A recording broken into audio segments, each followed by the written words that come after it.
Carnival of Kayfabe with 6 Digit. I have my man Ethan Poindexter in the house with me today, and we're going to talk about, you guessed it, wrestling. What's up, everybody? What's up, man? How's it going? Pretty good, man. A lot of progress in personal life. Yeah? Yeah, I'm 2 months off opiates. Hell yeah, man. Yep. No more snortables. So does that mean no more death match? Since you're No. There's definitely gonna be more death matches. all right, but they're just gonna hurt more. Right. I'm gonna feel them this time. Good shit, man. Right. That's awesome to hear. Yep. Yeah, man. I love death matches. Hell yeah. No, I'm glad you're doing good, man. That's good to hear. What's going on music wise? Music wise, I'm working with my buddy Josh. He goes by White Boy. We're the Royal Jesters. We just put out a record called The Palace. Nice. Yep, and we're already working on the next one. We have a music video out called Hard as Fuck. Dope. Yep, and we're working on another one called Bong Rips Nose Drips. Nice. Yeah, and yeah, things are going real good in the music scene, even though COVID kind of ruined everything about it. Yeah, can't perform or anything. Trust me, man. I feel it. That's kind of been a blessing in disguise for me. That's how this all happened, because I probably would just be focusing on doing whatever I'm usually doing, but I was able to take on some other things, take some other lanes in my life, and figure out some other shit. And this is where it ended me up at right here on the podcast, talking about wrestling. Dude, I think it's a great idea. Like, since that was like when we met, that's what kind of clicked. We talked about wrestling. Right. I think it's like that for just wrestling fans in general. Like, I was talking about this earlier. It's kind of like an unspoken thing, but like so many people watch wrestling. It's like it's more viewers on WrestleMania every year than the Super Bowl. But yeah, it's just like this guilty pleasure that nobody really talks about. But when you find somebody that's into it, it's like, all right, I want to pick this guy's brain. Somebody else, I got a new friend. I'm gonna pick your brain about wrestling. Yeah, man, it's a strange culture. Yeah, like they somehow sell out arenas in every city, but it's rare when you come across somebody who actually is like openly, like in wrestling. Even if you catch them there at the event, they will tell you like, "Oh, I'm here with my nephew" or whatever. It's always like but it's no, they dragged me here. It's okay to like wrestling, y'all. Yeah, I love it. I've never really been a real big fan of sports. You know what I mean? Not to say I don't like them, because I do. I just very passively, I like football, I like basketball, I like baseball, but I'm a baseball guy. Yeah, that's what's up. My dad was really a baseball guy. That's what got me into it. Same.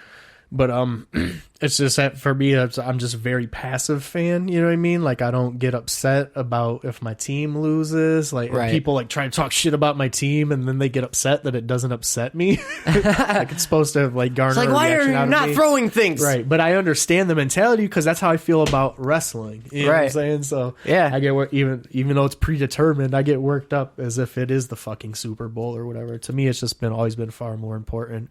And it's just fun, like, of course I'm not like, this is real, I'm not like, but I'm a mark, and I want to be a mark, you know what I mean? I don't want to be too, you're proud to be a mark. Yeah. I don't want to be too smart, because I feel like that takes the fun out of it. Takes the magic out, Right. It's like the Wizard of Oz, I don't want to see too far behind the curtain. I know enough already, so. Yeah, man. As a wrestler or a worker, like it kind of kills when you look behind the curtain. It kind of takes some of the magic away. It does, because like I see it as a science, a work. Right. So now, when you let me ask you this: now, when you watch wrestling, is it I don't want to say less enjoyable, but do you just like pick it apart more? Yeah, I like, dissect it. Yeah, or see things that you maybe wouldn't have stood out to you before, and you're like, oh, that was like stuff. It's like, oh, he messed up right there. Right. Yeah. Or like they do a move and like, oh, he's fine. Yeah. Like, yeah, I pick it apart. Like I've caught that watching wrestling with you, you know, because like something will happen and I'm like devastated. I'm like, oh my God, he's killed him. And you're like, Yeah, no, he's cool. He's fine. Yeah. That was actually pretty smooth. But I mean, that like I said, that's the magic of it. And I don't ever want to lose that. You know, I don't want to get too overly involved. Good. But I think that's what would be dope about this podcast is because I watch a lot of wrestling podcasts and, I feel like everybody's so smart, Mark, you know, like everybody just knows so much and it's so like behind the scenes and like I'm just a fan. I'm just, you know what I mean? I'm just a fan. Just go with the flow. Yeah, and I just want to enjoy it and I appreciate being welcomed into you know, being able to do things for RPW and like the spot that we did together in the ring and stuff. Like I understand being welcomed into that world just to even do something like that. You know, I appreciate it and I understand what it means. Yeah, as long as you like respect the ring, like when you get in there. Right. Well, I was talking about that on the last episode when I had Chris from RPW in here. We were talking about that. My first time I got in the ring, you would think I would know this watching the shit my whole life, and it's such a simple thing. Grab the ropes, dust your fucking feet off before you climb through the ropes. You're walking through grass. Right. I mean, it makes perfect sense to me now, but at the time, I don't know. I just climbed in the fucking ring and I could literally hear the silence. It was like 13 wrestlers looking at me and they all went, man, I got to roll around on that. Right. And like now I feel like an asshole in retrospect, you know, and nah, it's fine. But it's like, it's things like that, you know, like, it's I'm okay with being a mark, you know, like I don't want to be too overexposed to what goes on behind because it takes the fun away from it. For sure. And well, like I see it from the professional aspect, you know, as a worker, and I don't know, I still buy into the storylines and stuff. I still go with it. Yeah. Like it's still a show. Right. You still got to enjoy the show. Right. So you allow yourself to suspend the reality, even if I go to a magic show, I'm not gonna I'm not gonna do that. Good point. I think that's a very good comparison. Like you wouldn't just, and there's people that do that the same as wrestling. There's people that will sit and watch a magic show and be like, oh, you probably did this. See, those people suck. Fuck those people. Right. I totally agree, man. But that being said, what's going on with wrestling, man? What do you got going on? You gonna be getting in the ring? Apparently, like around springtime, they're gonna have a deathmatch tournament that I'm hoping to be part of. If not, I'll be there. Yeah, sweet. But I really want to focus on my deathmatch career because like as soon as I don't know, a regular match is like a completely different work than a death match. Okay. And I just fall into the deathmatch category better. Okay. I feel more comfortable in the ring. Yeah. With weapons and blood and all that. That's your zone. That's where you feel most comfortable doing your thing at. That's cool, man, cuz like I don't know if it was the last show or a couple shows ago, but you were a bloody fucking mess, man. I was kind of worried for you. The last two of them. Yeah. Well, especially like you were bleeding out of your back pretty bad at this one. I think it was my birthday party one. That was with Chuck, the punk rock guy. Yeah, yep. Yeah, I got messed up. I still got glass in my arm. Yeah, I want to say you hit a light tube or something that was in the corner. But as soon as it happened, I could kind of see the spot of blood kind of just get bigger on your shirt, and I was like, that's not good. Yeah. Well, what happened with this one is that we had a table with light bulbs taped to it, and he speared me into it. Okay, this is the spot I'm thinking of. That's probably where the back part came in. Okay. And then after, the door didn't break. Mm-hmm. So I kind of slid down and I fell forward, and apparently there was broken glass, and I slid. And so it kind of sliced instead of stabbed. No, it's stabbed. It's in there. Oh, it's in there. Like currently still in there. Right. Oh, okay. Yeah. Yeah. That's fucking hardcore, man. Right. Yeah, Chuck has one too in his elbow. We were comparing. Oh, man, that's fucking dedication. Mm-hmm.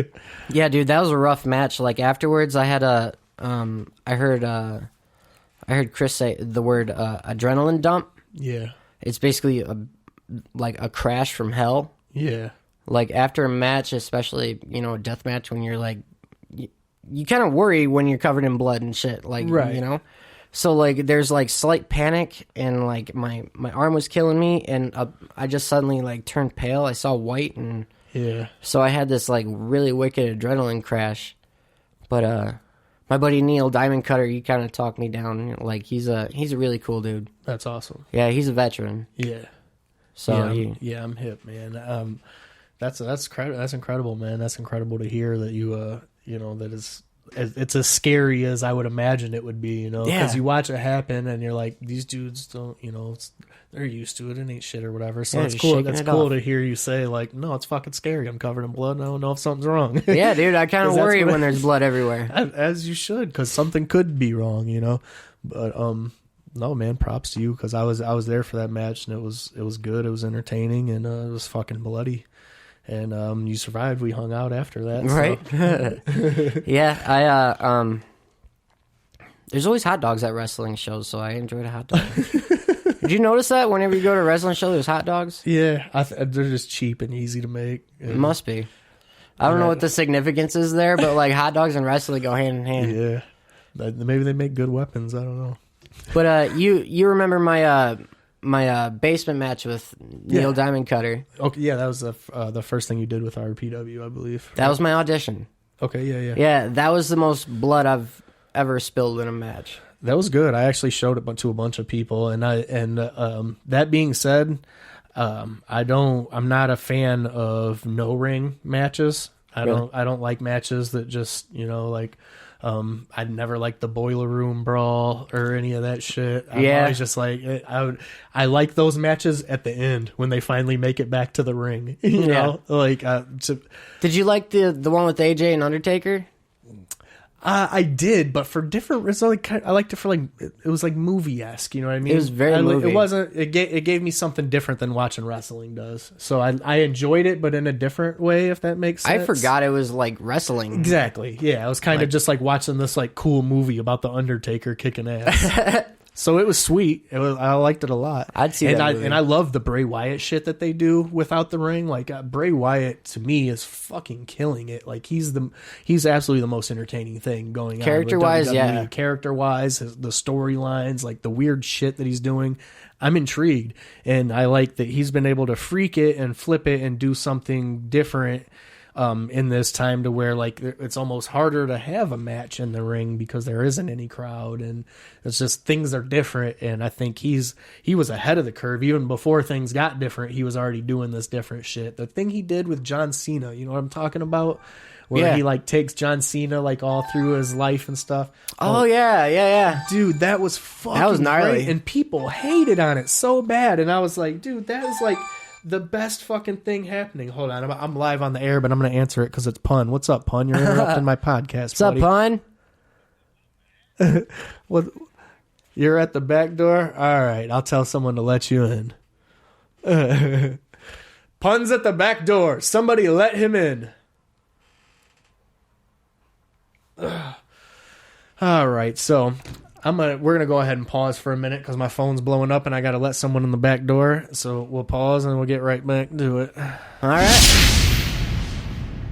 If you're feeling the podcast and you're digging the Carnival of Kayfabe and you fuck with 6 Digit, buy me a coffee. Go over to buymeacoffee.com/fatsound and buy me a coffee.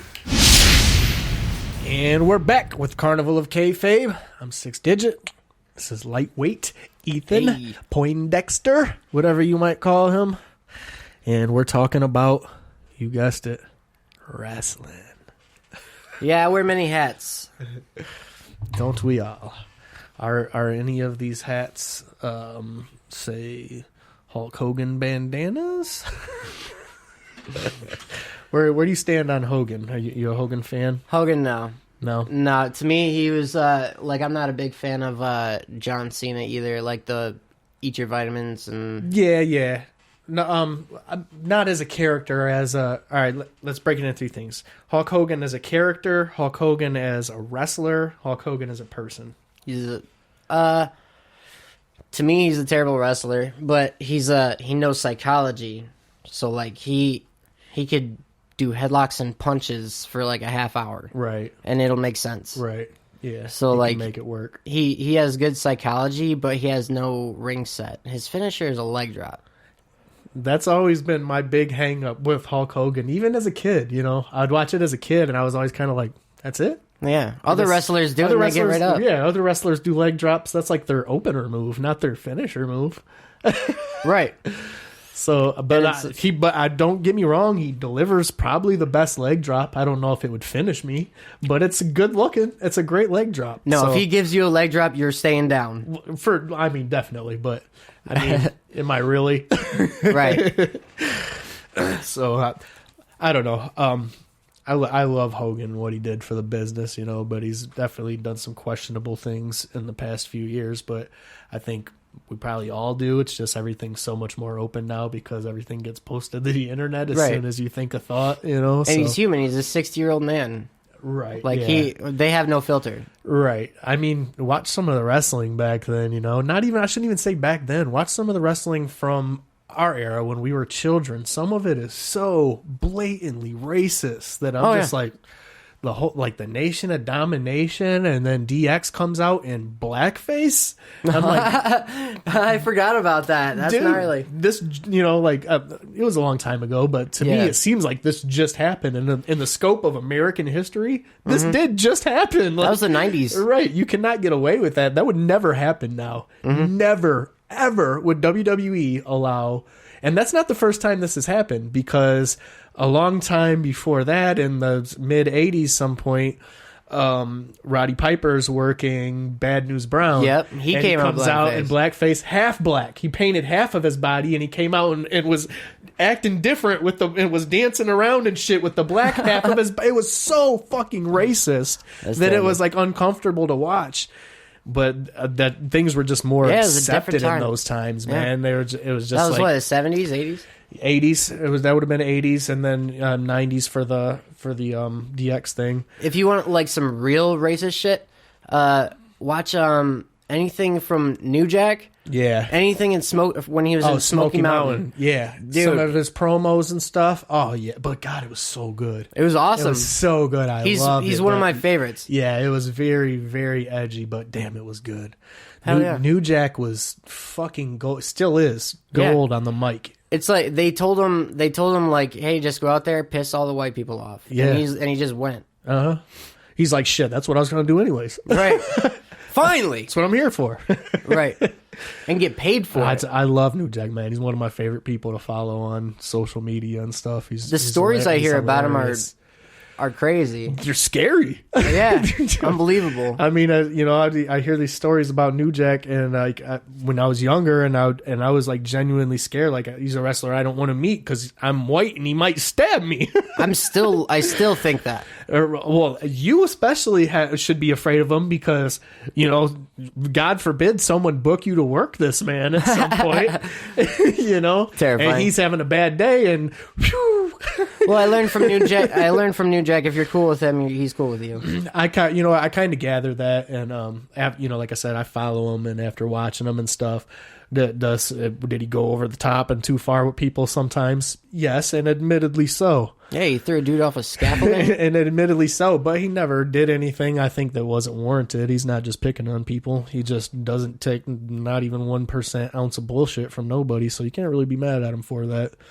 But it's also kind of shooting yourself in the foot because, you know, they're never going to bring him into work WWE or nothing. Oh, no. They talk about ECW till they're blue in the face. They don't never mention New Jack. Really? You know? Oh, dude, he's like, he should be on Rushmore. Well, dude, watch like the I just went back and revisited this actually. The ECW invasion in 97 or 98. 97, I think. ECW invasion. They started bringing ECW on TV and making it like a war with Jerry Lawler. And Jerry Lawler was, you know, he hated ECW or whatever. It was a cross promotion thing. Yeah, but that's right when I tuned into ECW. It was like 97.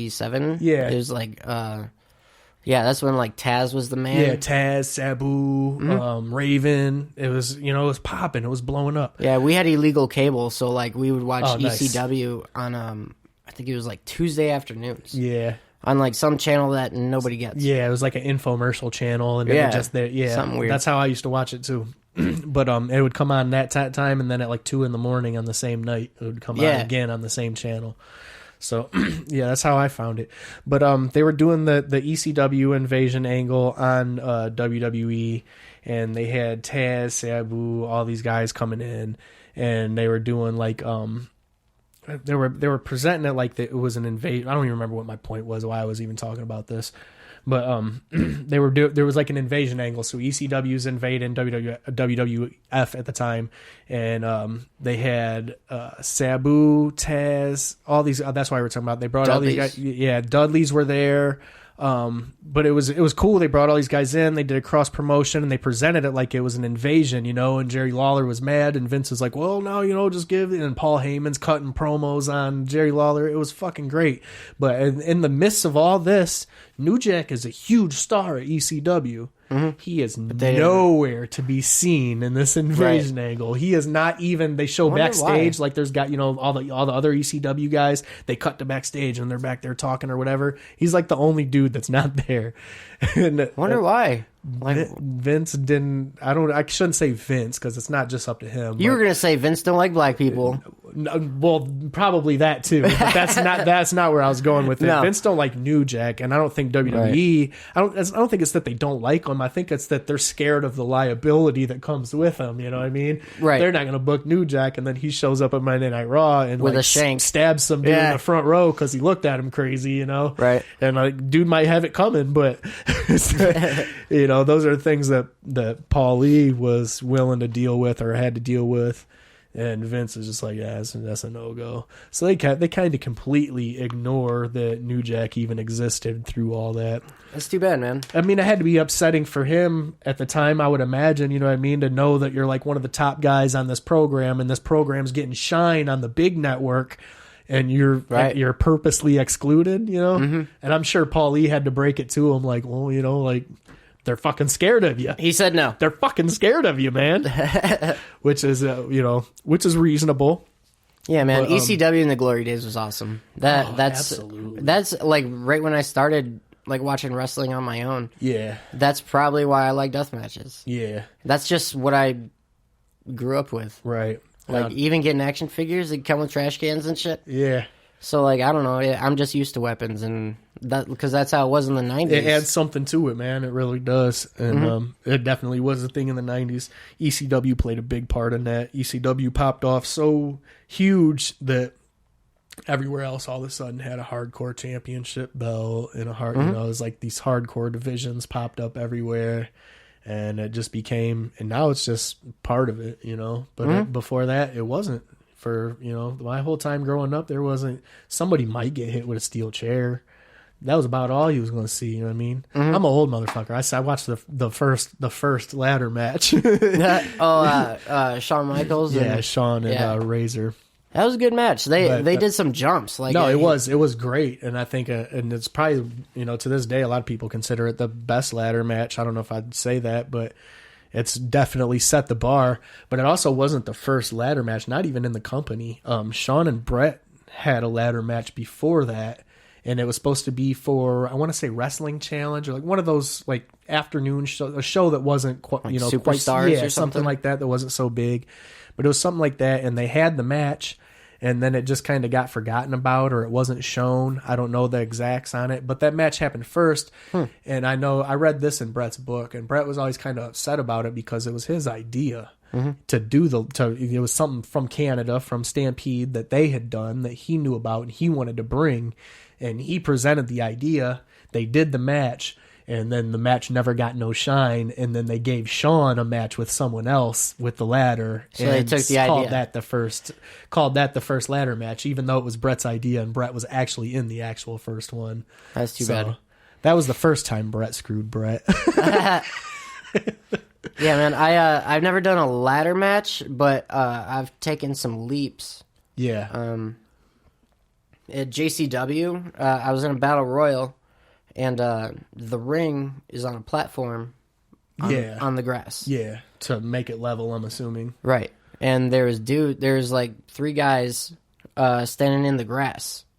And I went to the top, and that was probably, 25 feet? I don't know. I'm not... Yeah, I wouldn't even know. I was going to ask you, like, how tall is it even? Like, I know when you're up on something, it looks bigger than when you're looking at it. You know what I mean? Dude, so I would imagine the top ropes are probably fucking scary. Oh, yeah. That's what I thought when I watched Snoop climb up there and then people were giving him shit about that. I'm like, you climbed to the fucking top ropes of a wrestling ring. That was actually impressive because Snoop is what, 50 something? I think he's about 50 years old, I would imagine. I don't know for sure. I'm sorry, Snoop, if I'm making you older than you are here. But I would guess him around 50. He's too old to be, doing something like that he's never done. Never done it. Me at 35, I'm not climbing up to the top ropes. It's not going to happen. Fuck no. Dude, it's weird. You get you get the adrenaline in the ring, and there's no time to go like, oh, should I do this? Should I not do this? You just go. You just got to do it, right? So that's the only way I get up there. Yeah. Snoop looked like he was scared. He looked like he was second guessing it. He probably was. But he was like, I'm doing this. And he did it, man. And he did it. Because he's OG. And when he got up there, he looked and he said, move him closer. And they scooted the guy a little closer. In retrospect, it looked like he shouldn't have did that. I think he would have it would have looked better on camera had he just dove out. But it probably looks, like your perspective gets skewed when you're up on something like that. So he probably climbed up there, and the dude probably looked a million miles away, and it probably made it scarier for him. Right. He's like, bring him closer so I can fall off this onto him. Right. Like, you've climbed a ladder. Right. Like, the top rope is pretty much the same thing. It's like standing on top of yourself. It's like high level. But, like, it doesn't look that high, but once you get up there, it's different. And it's like, and what are you balancing on, fucking the ropes? Yeah. It's like, well, my feet are small enough I could stand on the turnbuckle. Yeah. I'm sure that probably helps. Kind of. Like, you got to spread your legs to get balance. Yeah. See, I don't have any balance either. I'd probably fall just trying to climb to the top rope. Like I was telling Chris, like I went to the Skull and Bones wrestling school, and I climbed in the ring to do some things with Trey Miguel. He was doing some drops for the show and stuff. And I pretty much embarrassed myself just trying to climb in the ring. Like, it's that, like it's just, you don't know till you do it. You know what I mean? Like, you watch shit on TV a million times and you're like, and then you get up there and you're like, this is fucking weird. The rope feels weird. The ring is intimidating. It's making noise. Like, it's just making noise. And everything about it is just, it's weird, when you're not used to it. I don't know. I felt at home when I got in there, because I went to, they used to have MWF at Northtown Mall. Okay, yeah. And they had kids camp. Yeah. So I was 12 years old in the ring having matches and stuff, and they kind of taught you some moves and stuff. So, like, as a kid, like, the ring, It's a funny story. I took, when I was with my ex-wife, I took my grandson to like a kids camp thing or whatever, and it was here in Toledo. I forget who was doing it, but Rhino was the main guest that they had or whatever. So for kids camp? For kids camp. That's awesome. Yeah, so I took a kid up there, and he's probably like probably 5, maybe 5 or 6 years old at the time. And I took him up there, and they're doing a thing or whatever, and Rhino's talking to all of them, and he says, "Does anybody here know who the Honky Tonk Man is?" And I went, and Rhino goes, "I know you know who he is, man. I'm talking to the kids." I felt so fucking stupid. I'm like, oh yeah, this is a kid's thing. Oh yeah, I'm here for the kids. I forgot. I got so caught up in my markness. It's totally fine. I know Honky Tonk Man. Yeah, it's totally fine. Honky Tonk Man is awesome. I don't even remember what his point was, but I would just remember feeling devastated, and I'll never forget answering that question and feeling so fucking stupid for saying something. But it was cool then. And then like the kids got to get in the ring and do their thing, and he taught them all how to do a drop toe hold. So then they're running them all off the ropes and letting them hit a drop toe hold on them. Yeah, it was cool, man. I've been on both sides of it. I was the kid, when I was young. I went to those, and when I was training, my school had it. Yeah. So like I was getting kicked in the shins by kids for a couple hours. That's awesome, man. See, that's something I never really got. As a kid, I didn't get to, I didn't even know wrestling was close to here when I was a kid. I thought it was like a faraway land. You got to look for it. Right. I didn't know that you could even, had I known, I'd probably be a wrestler. Had I known that was an option, you know what I mean? It just didn't make sense to me at that age. I didn't think it was real. That's how I felt about concerts. Yeah. Like, I didn't know, you could just, ask. Right. And then you sell tickets, and you could just go on stage and do whatever you want for a bit. Right. Yeah. Right. Sign me up. Like, I didn't know that was even a thing till high school. Yeah. Because like I only went to like arena shows. I didn't know headliners and Frankie's and stuff. I didn't know There's this whole world. Like that's kind of how I feel about wrestling. Because now I see, okay, there's all there's like all these federations and shit like here, like, everywhere in the city, like everywhere. But even just here in Toledo, there's like options, and like that to me, that's crazy because I didn't think there was at all forever. You know what I mean? I didn't know. Yeah, it was territories. Just didn't know. Yeah, territories, and I just didn't know that was a thing, or it just didn't seem real to me. Oh, it was popping like when I was like youngin'. Yeah, like I forgot how much older you are than me, but when I was a kid. Thanks for saying that on the air. Go ahead. I know you're older than me. I just don't know how much older. Yeah. But what was I saying? Oh yeah, back when like Steve Austin and the Rock days, the Attitude Era, wrestling was like socially accepted. Yeah. So like I think at that point it was bigger than ever. Like that was when it exploded, like the Attitude Era exploded. That was the first time that I'd like go to school and hear other kids talking about it and shit, you know? Yeah. Like I knew before that. I knew my two friends that watched it too, and we talked about it. But it wasn't something I would bring up at school. Now it was you would hear about it in the hallways. And did you see what Stone Cold did to Vince McMahon's car last night? And, you know, like it was all of a sudden it was like cool. It was right. It was cool. So like there was a lot of people looking for that. Like a lot of like people that wanted to do it, and people that wanted to go to shows, and they can't afford Raw tickets. Yeah. So, like, you know, you got to start somewhere. Right. And just like everything else, you go to school. Right. Yeah, absolutely. I agree with that 100%. All right, we're going to take a break here for a second. And when we get back, we will talk more about hip-hop and other shit, and definitely wrestling. I'm really excited about the new merch. I need everybody to go over to fatsoundrecords.com/6digit. Right now we got the brand new Kayfabe t-shirts, and we got the Carnival of Kayfabe t-shirts. Fire. Go get them right now. And we're back. You're watching Carnival of Kayfabe. Ringside with 6digit. Hey. I got Ethan Poindexter, lightweight, in the building. We're talking about fucking wrestling. Hell yeah. Finally. I'm loving this shit, man, because the truth is that's really all I ever talk about, so it's nice to have people here that want to hear about it. Yeah.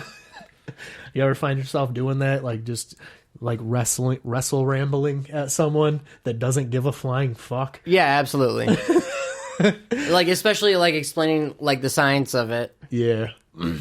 Like explaining to an average Joe what I do, it blows their fucking mind. Yeah. Like, yeah, light tubes. It sounds probably batshit crazy to the average person. Right. Yeah. You know how? All right, we filmed the video. I did the RPW theme song, and I'll actually, which is great. Yeah, I heard it. I'll show you the video before we leave. I have a rough draft of it or whatever, Sweet. so I'll let you check that out. But we're out here filming, and I got all these light tubes, you know, and I'm swinging them around and shit. And for a brief moment, I was like, I should bust one of these motherfuckers over my head for the video. That would be sweet. It would. I talked myself out of it. Oh, come on. If you were here, maybe I would have. I didn't know. I don't know if there's a proper way to do it. I was like, there is. I thought about it, and then I pictured myself just smacking myself with it, and I was like, I'm gonna be in the hospital explaining why I got glass in my face because I'm a fucking idiot. After this, I'm gonna smell. We got a whole dumpster full. Like I should hit you with a light tube. If we can hit me with a light tube and I'll walk away unscathed, I'm willing to do that. The unscathed, I don't know. All right, less scathed. Okay, yeah. All right, you'll walk away. Okay, that's the important part. I'm willing to take the light tube bump. Okay. We got to get this on camera though. If I'm going to take this, it has to definitely be on the podcast. Absolutely. I don't know why you didn't put it in your video. You should have. I was going to call you because I was like, you know what? I need somebody to like get slammed on this shit or go through a table or like something sweet. But I had all the wrestling footage already. You are in the video, by the way. Am I? Yeah. Sweet. There's a nice big clip of Pondo carving you up with a saw blade with the saw? on his thing. So yeah, you got a nice big shot in the video. That's sweet. I think he made that. The bat with a saw blade on it or whatever the fuck. Yeah, that's pretty badass. I think he made that. That's pretty cool. Yeah, he's had that as long as I can remember. Shout out to Pondo. I need to get Pondo in here. That'd be cool to get him on here sometime. For sure. That was my third match with him. Yeah. Yeah, Nice. I had a show with them at the Gathering and a Hollow Wicked after party. Did I watch you with him at the Gathering? I seen you wrestle at the Gathering one time, and I'm trying to remember who you wrestled. It was the Nerds, Pondo, and Rudy. Yeah, and you had you poured out the Legos in the ring, and somebody got slammed on him or something like that. No, I did land on Legos, but we didn't pour them. They out. were from a previous match, but Yes. you landed in them. Yes, I did. Okay, I remember there was something about the leg. Yeah. I remember that.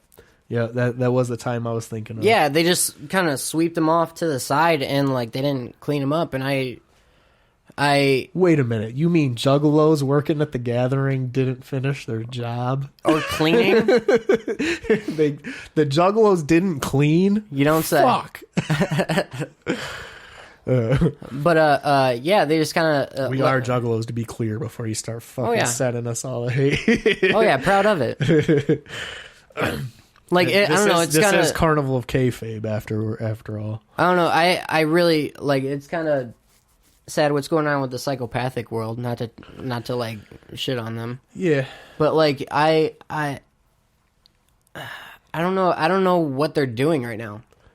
I don't know if they know what they're doing. Right. This pandemic shit has changed everything, and Absolutely. for them, you know what I mean, they've always made their living and they're earning touring since Sweet ass merch. Right. They're on top of the merch game. Oh yeah, and it goes for top dollar. Like they know what they're doing as far as all that shit goes. So I'm sure they're not hurting, you know what I mean? But I'm sure they're not suffering, but I'm sure they're hurting because that is their business, is touring. You know, ICP stays on tour. Everyone on Psychopathic stays on tour. So Yeah. that's a. What do you think of Ouija Mag? I love it. You like it? Yeah, I'm a fan. A lot of people don't, and I guess people like say he's mumble rap or whatever. I guess you could put him in that category. I wouldn't say mumble. I'd say modern. I would say he's modern. It's different than like my era, but that's okay. You know what I mean? I'm not the type of person that listens to stuff like this is unfamiliar. I won't give it a chance. Yeah, it's music changes. Right. And Juggalos, I think Juggalos, some of them are apprehensive to it because it sounds like what they're not supposed to like. Do you know what I mean? I love the beats. Yeah. The beats are kind of, I don't know, it's very he has a mainstream sound but Juggalo content. Yeah. So, which to me appeals a lot. I like that. Yeah, like Suicide Boys, very 3-6 Mafia kind of beats. Yeah. So absolutely. I love the beats, but like you said, it's the same content. We've heard this shit. Yeah.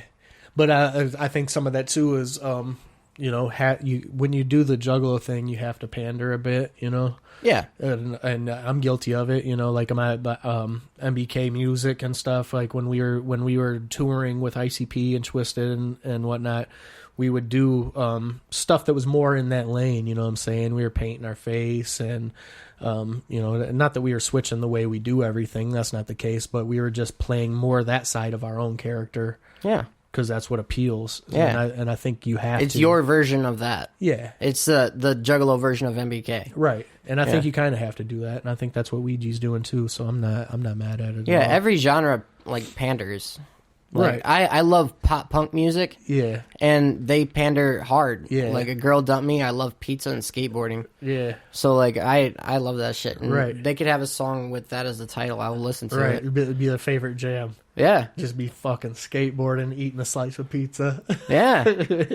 Yeah, I love that music. I can dig it, man, definitely. Before rap, that's what I did. I was in pop punk bands. That's awesome, man. Before I rapped, I was in a punk band. I was in a punk band called Avarice.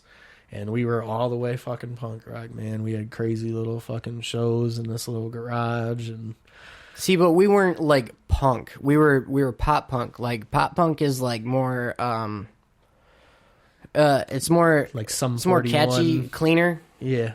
I'm hip. I heard your music. I think even before I met you because Brandon had it. Fucking my sister's boyfriend knew you from school or oh yeah, he was my neighbor. Yeah. Right on. So yeah, he used to come to all of our shows. Yeah. Yeah, he got me hip to your stuff, I think, before either when we first met or something like that. Yeah. I remember our first show together. They had all I had was a CD. Yeah. And like nowadays you need a thumb drive and shit. And my CD was skipping because all they had was a Walkman with an auxiliary thing into the soundboard. Yeah. And you had a DJ. Yeah. And like I got screwed out of my set because it kept skipping while I was performing. Damn. Yeah. And you let me like do another 2 songs right before you, and you were the headliner. Oh wow, that's cool. You don't remember that? No. All right, that's fine. That was super cool. That was super cool of you past me. Yeah, it was at Headliners. The reason I sound shocked is because like in the like heyday of me doing 6-digit, I was kind of an asshole, and it's hard for me to think that I would help someone out with anything, because a young me would have been like, oh fuck them, they should have brought the right shit. No man, I must have liked you. Yeah. Yeah, that was a good one. That's what's up, man. That's what's up. No, I always did kind of like you, man, and I'm always excited to see what you got going on with music and with wrestling and with everything, and for sure, staying busy. Yeah, and I'm super glad to hear you say that, you're happy with life and where things are going, and that's fucking. And I always great, look man. up to you. Like I always like in like you're my music big brother. Yeah, that's what's like up, you man. were the shit when I started. So that's what's up, man. I appreciate that a lot. Yeah. I appreciate that a lot. We got a new record together coming out soon. The Kayfabe record. I got Ethan on the title track on Kayfabe. Yep, we're on the song Kayfabe. On the song Kayfabe, and oh man, it's fucking. I'm great. super proud of that one. That was a good one. It is, the whole record. I cannot wait to put it out, man. I'm really fucking happy with it. I think everybody else is gonna be happy with it. And it's fucking perfect timing too, because now I have the Carnival of Kayfabe podcast, and I did the video for RPW, so it's just like this perfect melting pot of like everything that I love finally coming together in one place for me. You know what I mean? So now it's like I'm never gonna be a wrestler because these are the arms God gave me. But look at me though. That and I'm scared to get hit. So, but I'll say this: I'll probably never be a wrestler. But that being said, the Kayfabe record is. But wrestling is still like a big. It's big part. It's the biggest part, and like it's been the biggest thing in my life. It's something that I was like kind of accidentally introduced to wrestling by my grandpa and the neighbor, because they would just get together and drink, and Tuesday or whatever night TBS would have WCW, that's what would be on, and I would just sit there and watch WCW, which was like at the time was like Mark Marrow, but he was the fucking Little Richard gimmick or whatever. I can't even think of Mark Merrill. What was he before? You know the what boxer? I'm talking about? He was wearing makeup and he was like Johnny B Bad. You never seen this? No, I don't remember him with makeup. No. Okay, check this out. He was before he was Mark Marrow. He was in WCW. This is when I first started watching wrestling. So yeah, you probably weren't even born yet. He was Johnny B Bad. Like, or is it which one's the musician? Is it Johnny B Good or Johnny B Bad? Good? Okay, then he was the opposite. He was Johnny B. Bad. And he would come out with all this sparkly, it was kind of looked like the Mark Marrow outfit, but not the boxing shorts one, the first Mark Marrow outfit with like the fringe. So he looked like stuff. Jeff Jarrett, but like Yeah. Okay. Yeah. And it was like fringe and stuff on it. And he would wear fucking makeup and curl his hair into the big perm and come out like this and, with jazz hands. Yeah, and he is straight, and he would and shoot confetti out of the thing. Oh man! And that would probably get over now in the WWE world. It probably would, but at the time it was weird. At the time, then he would come out and wrestle like Cactus Jack or something. What? Yeah, they would just feed him to Mick Foley. Yes, but that was Mark Marrow at the time. It was weird, as I was so young. That when he came, when he debuted as Mark Marrow, it was one of those things where I was like, I know this dude from somewhere, and I couldn't pinpoint it. It was like years before I realized, like, that's fucking Johnny B. Bad, man. See, man, you're like, I'm in the business, but you know more about the business than I do. You're a better historian. Yeah, well, that's because I constantly just watch everything, man. When I noticed that I was a wrestling nerd really like prominently was like probably just a week ago. I'm sitting, I think I was telling you I was watching WWE Superstars, like they uploaded all the Saturday mornings or whatever recently, and I'm watching it. And back then the formula for television was the wrestler beats up a no name. That's it. That's every match was a squash. Yeah, every match was a squash. Everyone. So they'd come back from commercial break, and it would be just like, Joe Sanders, and he's like standing in the ring already, no music, no sweet outfit. He's just there. Versus Viscera. Yeah, and then some monster of a man, Psycho Sid comes out and just beats the shit out of this man. And you could tell that they didn't care about these enhancement talents because like they're local guys they're never even gonna see again. But I'm watching this and like they're beating the shit out of all these guys, and I had this great idea. I'm like, I want to know what happened to all these dudes. So I'm sitting there watching Superstars, and every time a match starts, I look, okay, Barry Dean or whatever. And then I look up their name, and I try to find their Facebook and see where they're at, what happened, are they alive, what are they doing? So, I have been. I've been researching all these guys. And the crazy thing is you can barely find any of them. And the ones I do find, there's either dudes that don't want to talk about it and they like sell insurance now and they like, you know what I mean? Like they do not want to be contacted and like they act like they don't know what you're talking about. There's those guys and then there's the guys that have a match coming up at the gymnasium this weekend. There's like no in between, there's either the guys that just absolutely don't want nothing to do with it no more, and then there's the guys that are just, and credit to them, live your fucking dream, even if that's what it's all about. Dream like doesn't come to fruition, at least you fucking tried, and at least that in a sense is living your dream. The day that you give up and hang your shit up and say, I'm not getting in the ring no more, I just wasn't good enough, or whatever bullshit you tell yourself. That's the problem. That's when it stops. I think it's important to always do it, as long as you can with anything, not just wrestling, but with anything. If you love something, don't fucking give up just because other people think you should or because it didn't work out the way you thought it should. Even if it takes you 20 fucking years to get there, you'll get there in some respect. You know what I mean? Yeah, if you really try. Right. And even if you don't, you'll get something else from it that's just as valuable, or it'll lead you to somewhere else, you know what I mean? Like, oh yeah. Yeah, I learn more from my failures. Oh, absolutely. Absolutely. I think we all do. Yeah. That's for sure. I don't know how we just got into this inspirational shit. Got deep for a minute. We just got super inspirational. But anyways, what we were talking about was these fucking jobbers. Yeah. Now they all sell cars and shit. And yeah. I seen you seen the Hardy Boys' very first match? Yes. Jeff Hardy, I read, I don't know if it's true, but I read that he lied about his age and he was like 14 or 15 years old. And really? And he got squashed on like Saturday morning television. Yeah, it was Razor Ramon. Yeah, he lied about his age and said he was 18. He was like 15, and they let him wrestle on television. Yeah, you can't get away with that. Imagine if something had happened to him. Yeah.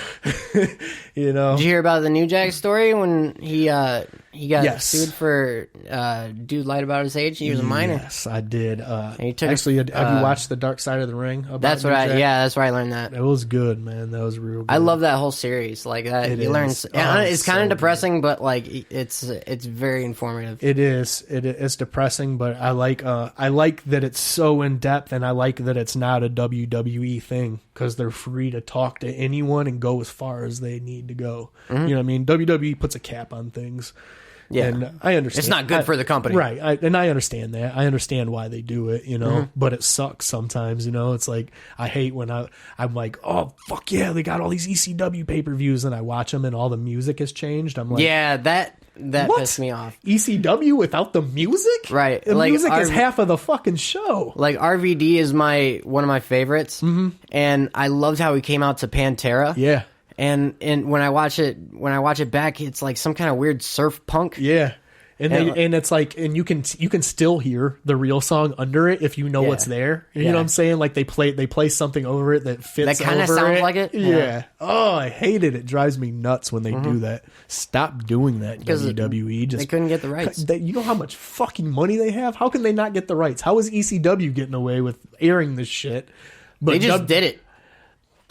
Well, I guess that you have a point there because WWE can't just do it; they would get sued, right? Because everyone knows they have billions of dollars, and it's they should partner with Disney. They probably get sued every day, honestly. Yeah, they're used to it.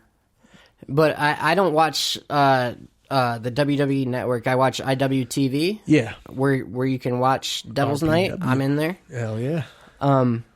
But yeah, what was I saying about that? Where IWTV? How do they even find that? That's IWTV. It's like right? Netflix. It's an app. Okay, it's an app. So that's the IWTV app, and then they'll look for RPW on there, and that's how they find the Devil's Night show and the upcoming Slamdemic. Anything else RPW posts? Mm-hmm. That's what I was gonna say. Is they don't ask for rights about music and shit. Yeah. So like I have my song on there. Yeah. I don't got rights to it. Yeah. But they're very lenient. They just do it. Right. Just until something happens. Yeah. And they go, hey, shit, we didn't know. Right. Yeah. Like people would come out. Honestly, that's the best way to go about that kind of shit, I think. Cause just do it until somebody says no. Right. Because, I mean, they can't really expect you to know something like that. Yeah. So. Just say that. We didn't know. Yeah. That's fair. I think that's fair. Yeah, it's fair. It's not up to me, but I think it's fair. All right. We're going to be wrapping it up. And I'll be back with y'all on the next episode. I want to thank my guest, Poindexter, Ethan, Lightweight, whatever you want to call him, whatever you're searching for him on the internet, whether you're looking for rap or wrestling or just a cool-ass white guy. Cooking? Cooks too. God damn it. This guy does it all. Mm-hmm. You can find him on all the social media. We'll put links and all that shit and do all that diddy-daddy before the stuff gets posted. But come back and check us out next time. I'm 6 Digit, and you're watching Carnival of Kayfabe.